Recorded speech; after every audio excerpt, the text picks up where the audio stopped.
Habiter la presqu'île de Crozon et voir près de chez soi des spectacles de danse, de cirque, de théâtre dignes des grandes salles, c'est maintenant possible. La première grande scène de la presqu'île vient tout juste d'être inaugurée. Elle proposera à la fois des créations d'artistes locaux et des spectacles nationaux. Avec une jauge de 300 places assises et plus de 700 debout, la communauté de communes de la presqu'île de Crozon se dote d'un équipement dernier cri et répond à un besoin autant pour le public que pour les artistes.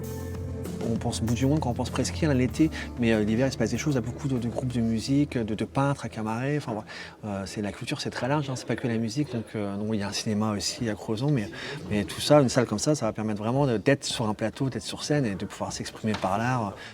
Robin Foster, musicien britannique installé depuis 10 ans à Camaret, a participé à l'élaboration du projet.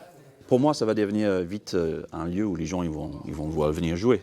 Parce que c'est toute l'expérience de la presqu'île de Crozon qui est autour de cette salle et puis qu'on puisse profiter de tout ça ensemble, quoi.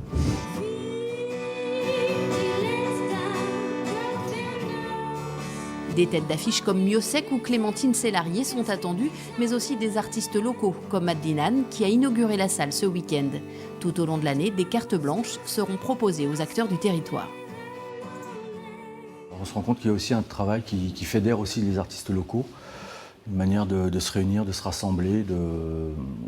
En fait, ils ont un vrai souci aussi par rapport à ce qu'on fait, comme on le fait sur la presqu'île, donc on découvre qu'ils sont quand même pas mal dans l'accompagnement, quoi, voilà.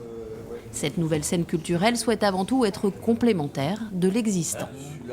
Quand on commence à lire, on a envie d'autres livres. Et donc là, cette salle, c'est aussi pour ça, c'est-à-dire donner envie de venir fréquenter l'ensemble des propositions qu'on a et qui seront très diversifiées, et puis les autres choses dans les autres petites salles ou les autres plus grandes salles un peu plus loin.